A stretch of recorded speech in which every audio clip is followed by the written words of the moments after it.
Shalom Bapak Ibu semuanya, apa kabar? Baik, luar biasa Ibu.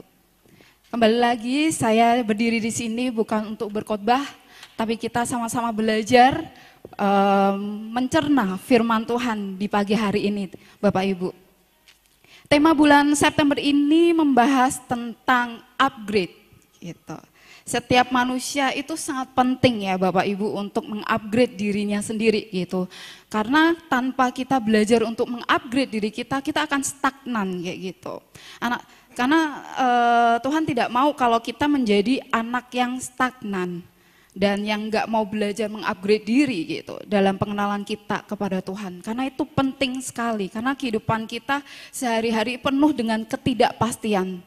Kita perlu Tuhan yang pasti dalam kehidupan kita, amin.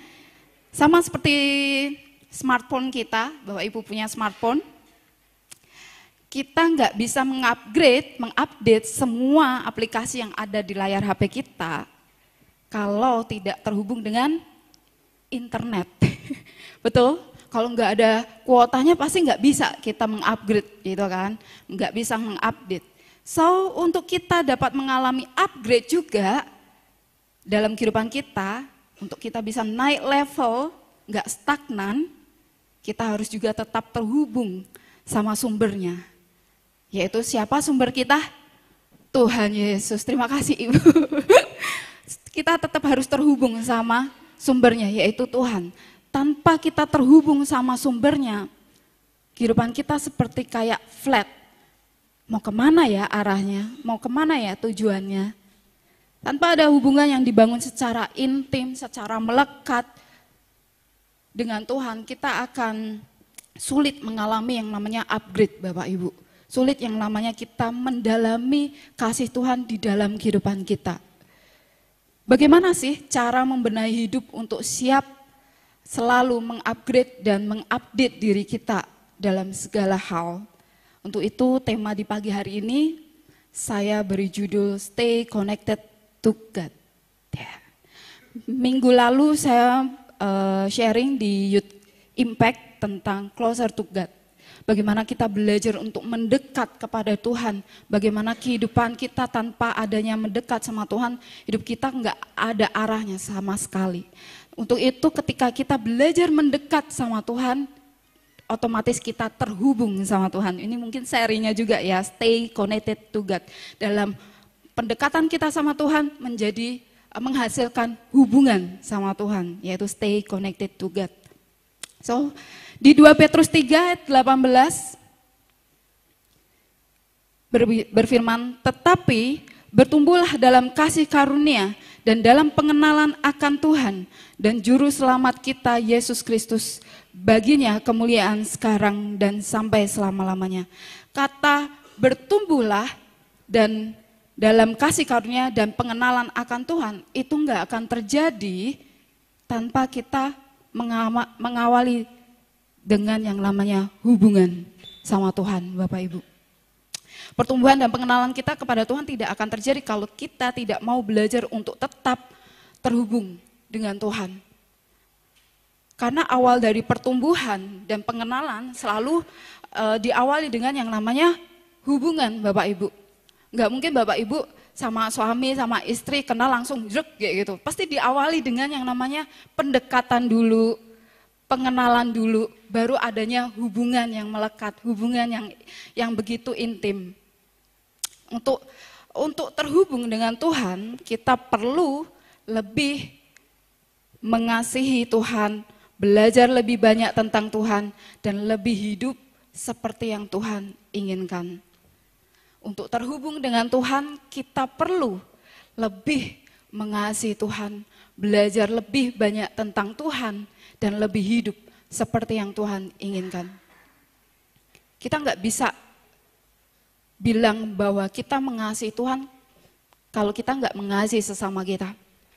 Kita nggak bisa bilang mencintai Tuhan kalau kita juga tidak mencintai sesama kita. Karena apa? Kalau kita betul-betul mencintai Tuhan, mengasihi Tuhan, pasti kita juga mencintai dan mengasihi apa yang Tuhan cintai. Amin Bapak Ibu. Karena hubungan adalah sesuatu yang sangat penting bagi Tuhan. Kalau kita nggak belajar menghargai dan menghormati sesuatu hubungan yang Tuhan anggap itu penting, otomatis kita nggak mau belajar untuk mengasihi Tuhan, karena kita nggak mau belajar mengasihi apa yang Tuhan kasih. Dia selalu rindu setiap anak-anaknya memiliki hubungan yang dekat dengan dia. Demikian halnya saat kita seringkali menjauh atau berusaha menghilang dari hubungan kita dengan Tuhan, Tuhan selalu berusaha membawa kita untuk tetap memiliki hubungan dengan dia. Mau lari kemanapun kita, mau kecewanya kita sama Tuhan, mau marahnya kita sama Tuhan, mau jauhnya kita lari ke Tuhan, lari dari Tuhan, Tuhan pasti pegang lagi untuk bawa kita kembali ke Tuhan. Karena dia begitu mengasihi kita Bapak Ibu. Kenapa ya Tuhan begitu segetolnya itu untuk kita terus tetap terhubung sama Tuhan? Kenapa? Karena Tuhan begitu mencintai kita, mengasihi kita, mengasihi hidup kita. Makanya dia merelakan anaknya untuk menebus setiap dosa kita. Begitu mengasihi hidup kita, maka dia merelakan anaknya yang tunggal. Kita dilayakkan untuk memanggilnya Bapa, sahabat. Keduanya adalah sesuatu gambaran sebuah hubungan yang begitu akrab. Kita bisa dapat diizinkan memanggil dia Bapa, memanggil dia sahabat. Begitu intim, begitu bisa mudahnya, tanpa ada batasan.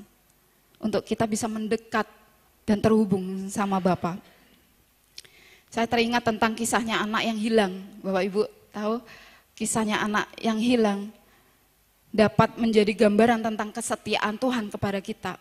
Bagaimana ketika anaknya tetap ngeyel, tetap meminta haknya, lalu bapaknya memberikan apa yang menjadi haknya. Tapi ketika anaknya hilang, bapaknya mencari anaknya segitu demikian. Berapa banyak perbuatan baik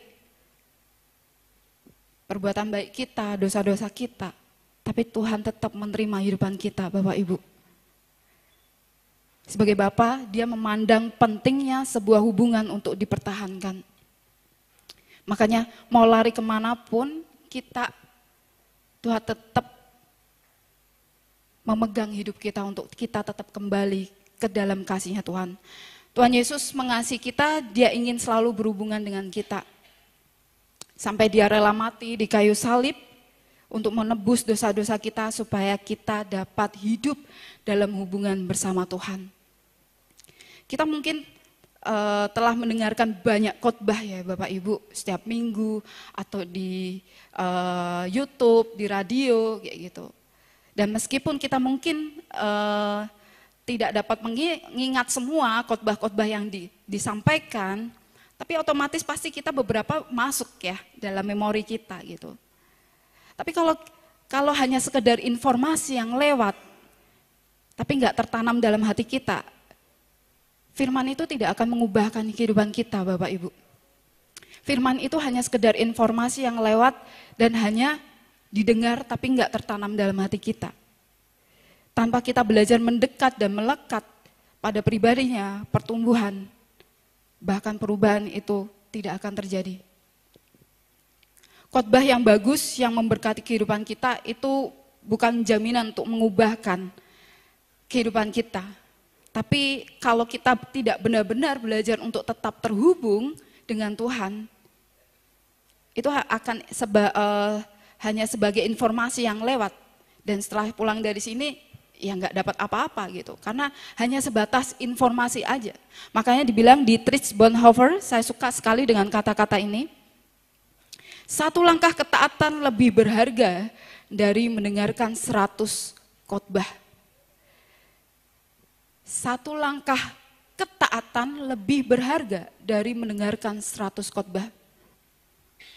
Mau sebanyak apapun kita dengerin khotbah, tapi kita nggak mau belajar melangkah mentaati Tuhan, apa yang Tuhan kehendaki dalam kehidupan kita, Bapak Ibu, itu akan percuma. Karena ketaatan lebih berharga dari apa yang kita dengar tanpa kita tertanam di dalamnya, Bapak Ibu. Lalu buah apa sih yang dihasilkan dari kita tetap terhubung dengan Tuhan, Bapak Ibu? Poin yang pertama adalah keterhubungan membuat hidup kita semakin mendekat dengan Tuhan. Awal dari hubungan adalah kita dekat. Tapi setelah menjalin hubungan, kita semakin mendekat kepada Tuhan, semakin didekatkan kepada Tuhan.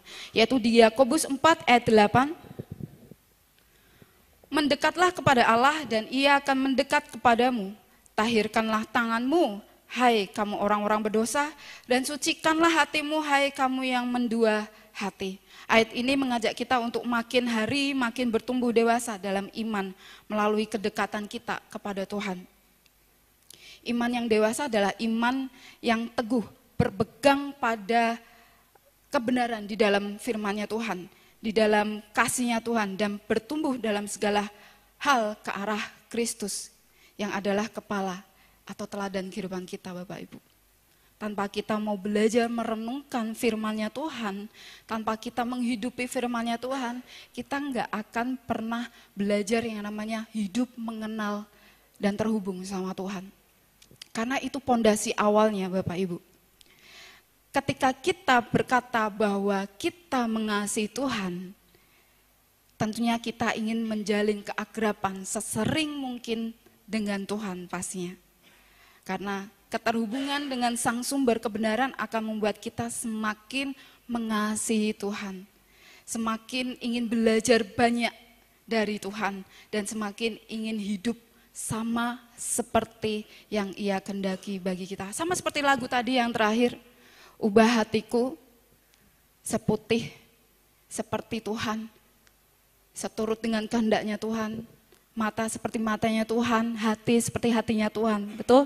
Enggak hanya sekedar sebuah lagu, tapi rema dalam kehidupan kita, pengingat hidup kita bahwa yang Tuhan kehendaki adalah kita seperti Bapa.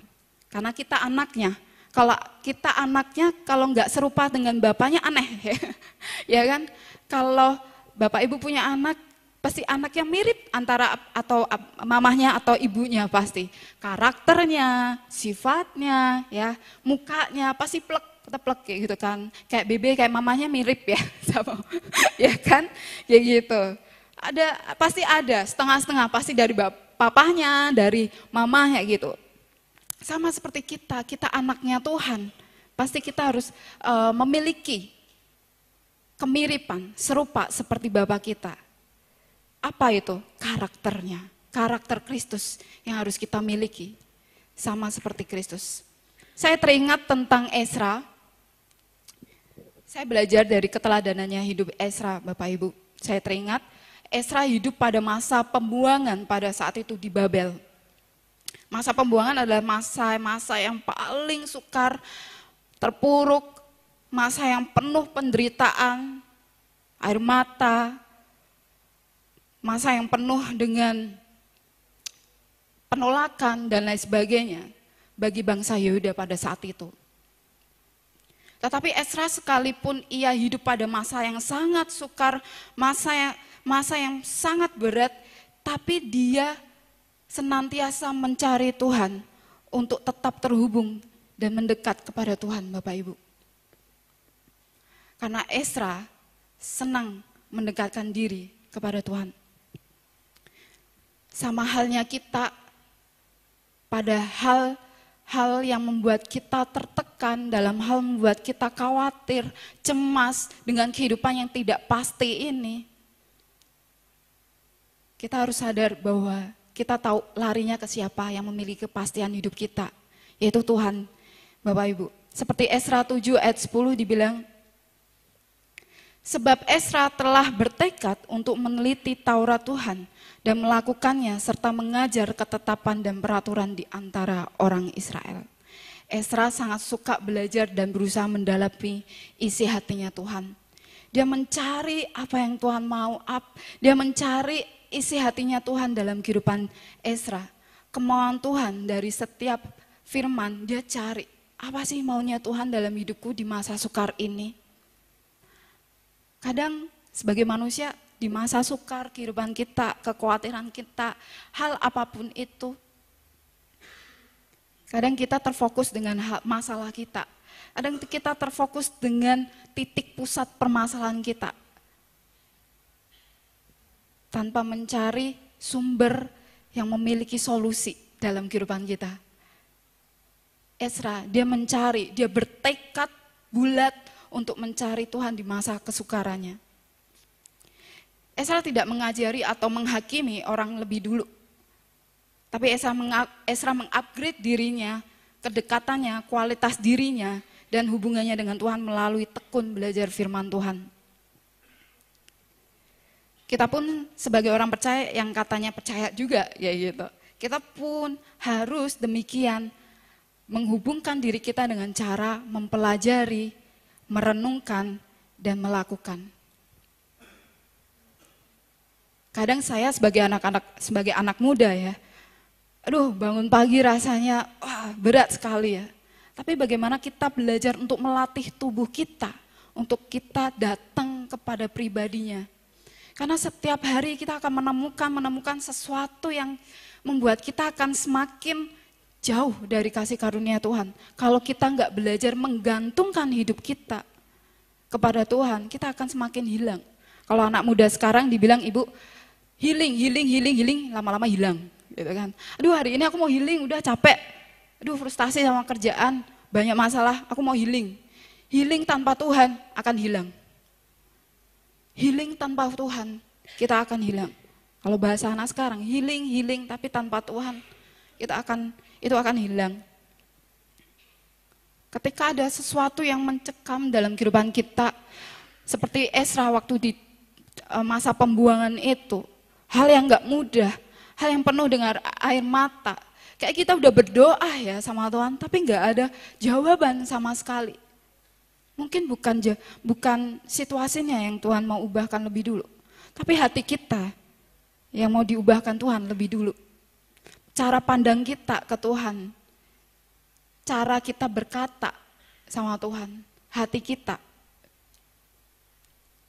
Karena tanpa kita belajar untuk mempelajari firman Tuhan, merenungkan firman Tuhan, dan melakukannya, kita akan semakin kehilangan arah kita ke Tuhan. Untuk itu kita harus belajar suka dulu sama firman-Nya. Tanpa kita suka dulu sama firman-Nya, kita akan sulit untuk merenungkan firman-Nya. Bapak Ibu. Sebagai anak muda juga, beberapa teman-teman juga, sulit ya buat merenungin firman Tuhan. Ada banyak kata-kata yang sangat sulit untuk dipahami. Tapi kalau kita udah cinta sama Tuhan, apapun yang kita lakukan buat Tuhan, itu pasti akan kita lakukan.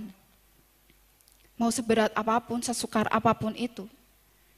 Poin yang kedua adalah keterhubungan menghasilkan hidup yang berakar di dalam Tuhan. Kolose 2 ayat 7. Hendaklah kamu berakar di dalam Dia dan dibangun di atas Dia.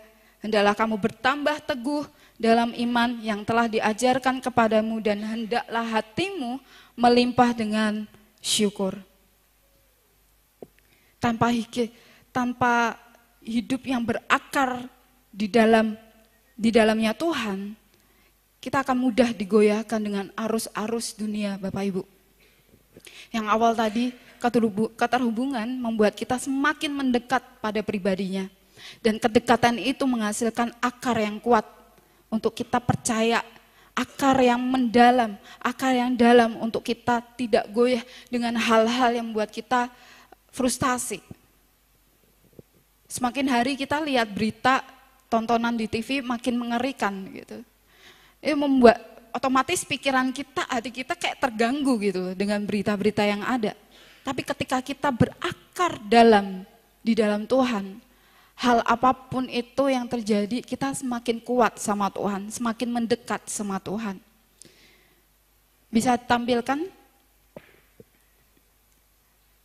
pohon, ada gambar yang, kecil ya. Oke. Akar yang kuat, pohon ini besar banget Bapak Ibu. Pohon terbesar di dunia ada di Giant Forest, yaitu Amerika Serikat. Pohon raksasa yang diberi nama General Sherman. Pohon yang diperkirakan berusia 2.200 tahun. Wow, ini memiliki volume badan 1.487 meter kubik. Yes, dan tinggi 83,8 meter di tahun 2002. Ini perkiraannya di tahun 2002 ya Bapak Ibu. Dahan-dahannya rimbun dan hijau, memberikan keteduhan dan keindahan yang luar biasa. Gitu. Pohon itu berbentuk bulat, nah atasnya bulat, daun-daunnya dan tinggi batangnya. Selama bertahun-tahun pohon ini menerima terpaan angin kencang, hujan, lebat, salju, dan cuaca panas maupun dingin. Tapi akar-akar pohon ini cukup dalam, tertanam, dan sangat kuat. Besar banget Bapak Ibu, pohon terbesar di dunia. Pohon raksasa ini menggambarkan sebuah persamaan dalam hubungan kita dengan Tuhan. Persamaan yang sama antara hidup kita bersama Tuhan. Dalam hidup kita pasti mengalami yang namanya pergumulan, bahkan pencobaan-pencobaan yang kita alami. Entah itu sakit, entah itu finance, entah itu hal apapun itu yang membuat kita digeluti dengan kekhawatiran dan kecemasan dalam kehidupan kita. Dan seteguh apa sih kita Bapak Ibu berdiri bila berhadapan dengan pencobaan? Respon awalnya ngomel. Tuhan kok gini sih? Maunya tuh gini gitu, tapi kok gini gitu. Pasti respon pertamanya ngomel sama Tuhan, marah sama Tuhan, sebel sama Tuhan gitu. Beberapa minggu yang lalu saya sharing sama teman-teman sisi, aku lagi sebel sama Tuhan, kenapa ya gini kayak gitu. Tapi Tuhan suka dengan kejujurannya kita. Mau kita lagi sebel, mau kita lagi marah, mau kita lagi kecewa, ungkapin itu ke Tuhan. Karena Tuhan bukan Tuhan yang tersinggung. Dia bukan Tuhan yang baperan, yang menerima hujatan dari kita. Kalau netizen sekarang, hujatan dari kita, keluhan dari kita, dia langsung baper ninggalin kita. Enggak. Tapi dalam situasi itu kita jujur-jujuran sama Tuhan, tapi dia memberikan penyertaan dalam kehidupan kita, Bapak Ibu. Apakah kita cukup dewasa di dalam iman dan berakar cukup dalam firman-Nya Tuhan sehingga mampu menghadapi semua badai hidup, perubahan dan cuaca dingin di dalam kehidupan kita? Pasti Bapak Ibu pernah mengalami hubungan yang dingin sama Tuhan. Tapi dia nggak pernah berhenti untuk kita datang ke Tuhan. Menggelitik hati kita untuk yuk datang ke aku. Yuk jalin hubungan sama aku. Seperti Nabi Yeremia meyakinkan kita bahwa Allah mampu memelihara hidup kita sampai detik ini, Bapak Ibu. Apapun yang sedang kita hadapi, asal kita percaya dan mengandalkan Tuhan, ada penyertaan Tuhan di dalamnya. Amin. Sebetulnya beban terberat dalam hidup kita itu bukan masalah atau hal apapun yang ada di interan hidup kita. Tapi beban yang paling berat adalah hidup tanpa Yesus. Itu beban yang sangat berat. Tanpa adanya Tuhan dalam kehidupan kita, itu sangat berat. Karena tanpa Yesus dalam hidup kita, kita akan terus hidup memikul beban yang tidak bisa kita tanggung sendiri. Karena apa? Karena kebiasaan kita selalu mengambil apa yang menjadi bagiannya Tuhan. Yang seharusnya kita melakukan apa yang menjadi bagian kita, tapi kita sok-sokan mengambil apa yang menjadi bagiannya Tuhan. Berat. Makanya selalu lakukan bagianmu, aku akan melakukan bagianku. Tapi terkadang kita selalu mengambil bagiannya Tuhan yang seharusnya biarin yang Tuhan lakuin. Tapi kita selalu mengambilnya, ya otomatis itu berat buat kita. Wong bagian kita aja kita berat, apalagi bagiannya Tuhan semakin berat gitu. Akhirnya endingnya apa? Kita menyalahkan Tuhan, kita lari dari Tuhan. Udah aku gak mau saat teduh lagi, aku gak mau hubungan sama Tuhan lagi. Gitu kan yang kadang kita lakukan Bapak Ibu. Yesus memikul beban dosa, penderitaan dan penyakit kita. Dia memikul beban hidup kita. Dia memikul setiap dosa penderitaan kita dan sakit penyakit kita. Jangan khawatir. Saya mengalami kekhawatiran dalam kehidupan kita. Saya mengalami sesuatu struggle yang luar biasa, Bapak Ibu, tentang kekhawatiran saya yang saya alami. Tapi saya belajar untuk menceritakan itu sama Tuhan. Apa yang menjadi kekhawatiran saya sebagai anak muda. Banyak hal yang terjadi, banyak hal yang mengusik pikiran saya dan hati saya. Tapi di situ saya diajarkan bagaimana berakar kuat di dalam Tuhan supaya saya tetap berpegang teguh pada janjinya Tuhan, Bapak Ibu. Ini yang saya sharingkan juga kepada teman-teman saya, kepada orang tua saya. Kekhawatiran itu sangat dahsyat banget yang saya alami pada beberapa minggu yang lalu gitu. Tapi Tuhan ingatkan, akulah Bapamu. Masa kamu gak percaya sama aku? Sama seperti Bapak Ibu. Banyak hal yang mungkin Bapak Ibu alami saat-saat ini, yang hanya Tuhan yang tahu. Tuhan tahu isi pikiran kita, Tuhan tahu isi hati kita. Mungkin suami Bapak Ibu nggak ngerti isi hati Ibu. Mungkin suami Ibu juga nggak ngerti apa yang menjadi pikiran istrinya. Teman di sebelah mungkin juga nggak ngerti. Tapi Tuhan tahu lebih jelas apa yang ada di pikiran kita dan hati kita. Untuk itu, kenapa ya kita harus khawatir, cemas? Itulah manusia gitu. Yesus memulihkan hak istimewa kita untuk terus berhubungan dengan Tuhan. Tanpa ada batasan lagi. Dia memulihkan hubungan kita untuk kita semakin melekat, mendekat, dan terus terhubung sama pribadinya. Dan makin berakar di dalam Tuhan, Bapak Ibu. Yesus membangkitkan kembali pengharapan kita. Kecemasan kita, kekhawatiran kita. Dia menyadarkan bahwa aku bisa melakukan sejauh apa yang kamu doakan, sejauh apa yang kamu harapkan. Itu firman-Nya, kebenarannya itu Bapak Ibu.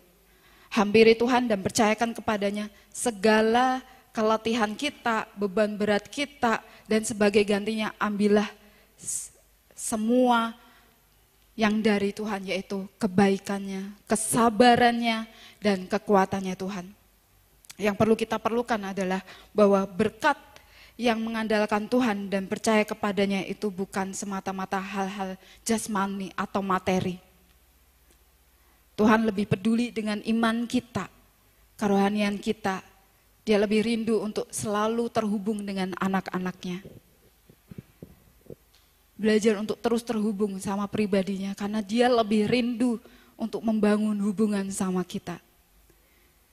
Yang poin ketiga adalah keterhubungan menghasilkan fungsi yang benar. Apa itu fungsi yang benar Bapak Ibu?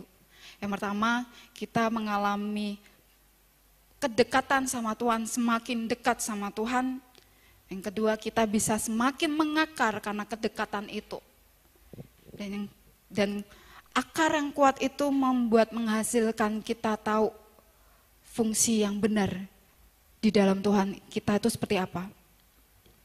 Efesus 4 ayat 16 dibilang, daripadanya lah seluruh tubuh yang rapi tersusun dan diikat menjadi satu oleh pelayanan semua bagiannya sesuai dengan kadar pekerjaan tiap-tiap anggota menerima pertumbuhannya dan membangun dirinya dalam kasih.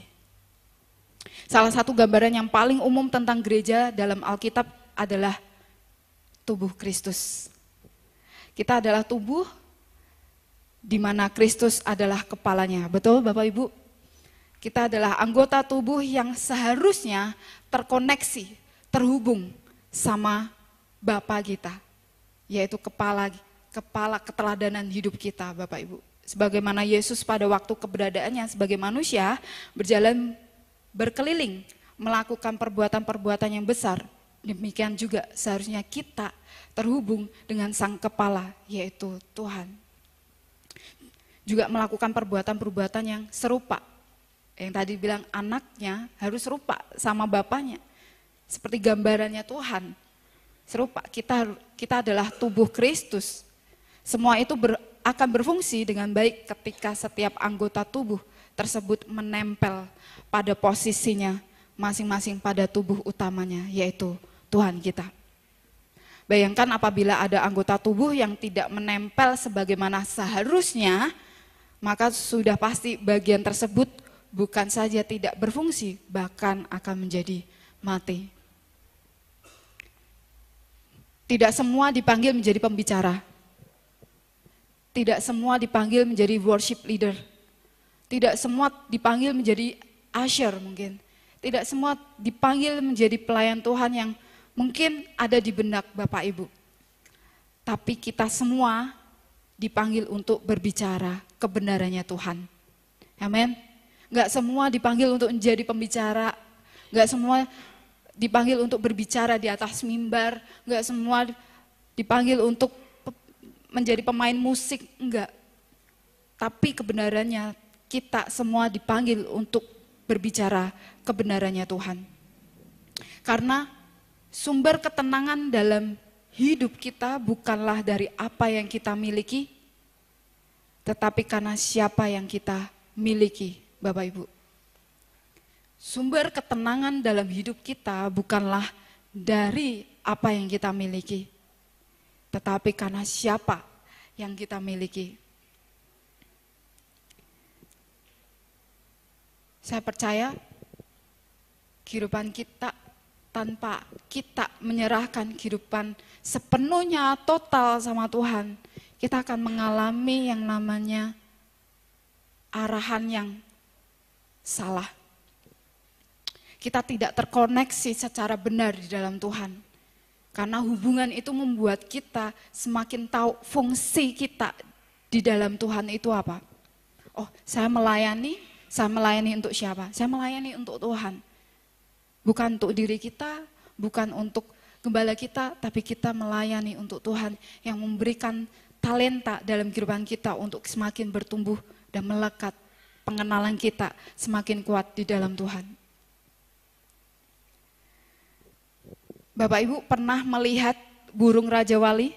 Bisa ditampilkan? Burung Raja Wali. Sudah ya? Oke. Bapak Ibu sudah pernah melihat burung Raja Wali terbang? Saya belum pernah. Saya melihatnya di YouTube. Kenapa saya suka sekali dengan burung Raja Wali ini? Karena dia memiliki identitas yang kuat, gitu kan. Burung Raja Wali ini adalah salah satu burung karnivora yang terkenal begitu kuat, tangguh, karena bisa terbang menembus badai gitu. Itu yang jadi favorit saya gitu. Burung Raja Wali memiliki sayap yang sangat kuat, membentang 2 kali ukuran tubuhnya gitu. Tapi tahu nggak Bapak Ibu, kalau burung Raja Wali itu bisa ngalami yang namanya lelah. Nggak cuma manusia aja yang lelah, burung-burung juga bisa ngalamin lelah. Binatang-binatang juga bisa ngalamin lelah gitu. Tapi apa yang dilakukan burung Raja Wali saat dia mengalami kelelahan? Tidur? Enggak, dia enggak tidur. Kalau kita kan kalau ngalamin lelah tidur ya, capek ya tidur gitu. Kalau burung Raja Wali, dia mengatasi rasa kelelahannya, dia semakin terbang tinggi untuk menghadap ke arah matahari. Untuk menyerap energinya itu, supaya dia menambahkan energinya dan bulu-bulunya itu akan rontok. Itu proses yang sangat menyakitkan. Proses di mana bulu-bulu itu rontok dan itu sangat menyakitkan. Tapi yang rontok itu bertumbuh menjadi bulu-bulu yang baru dan berubah menjadi kekuatan dia untuk dia semakin terbang tinggi lagi.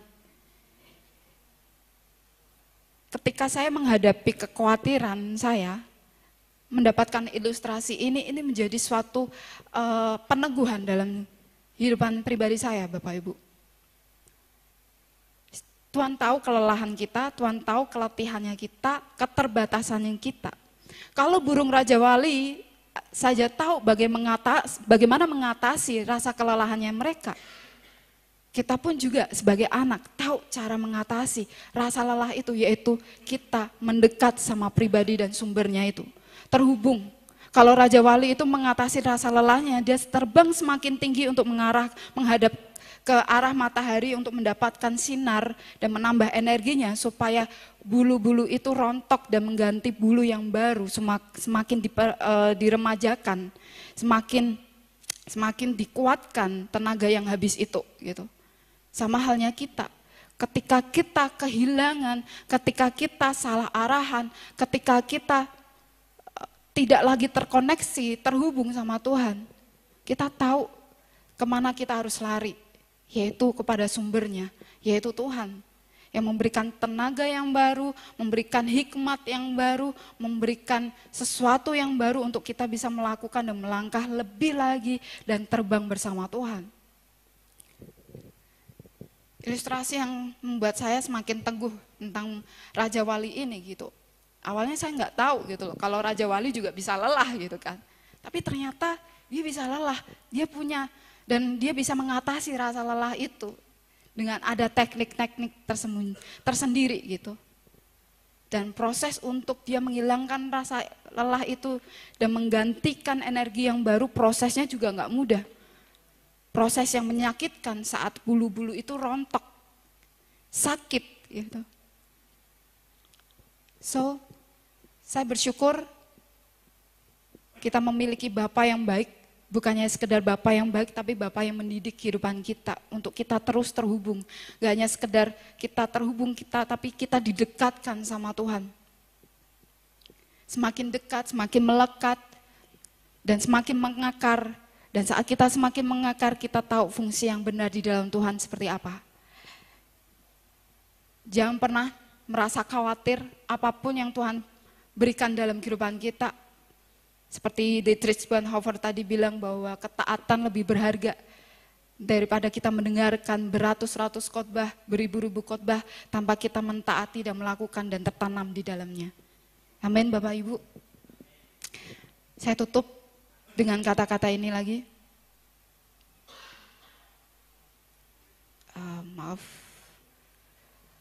Sumber ketenangan dalam hidup kita bukanlah dari apa yang kita miliki, tetapi karena siapa yang kita miliki. Apakah kita betul-betul memiliki Tuhan dalam kehidupan kita? Apakah kita betul-betul membuka hati kita untuk Tuhan memiliki hidup kita, atau kita semakin self defense-nya makin tinggi untuk Tuhan sulit masuk dalam kehidupan kita. Tuhan tegur saya tentang self defense ya, karena self defense saya tinggi sekali, tebal gitu. Tuhan tegur saya melalui hal itu. Ayo hancurin itu, buka dirimu untuk orang-orang bisa masuk dalam kehidupan kamu. Kadang kita perlu untuk dihajar, kadang kita perlu untuk ditegur. Karena kita bisa untuk semakin diarahkan, semakin kita bisa dihubungkan dengan pribadinya yaitu Tuhan. Dan kita harus disadarkan bahwa sumber ketenangan dalam hidup kita adalah Tuhan itu sendiri. Bukan hal yang lain, tetapi karena siapa yang kita miliki, yaitu Tuhan.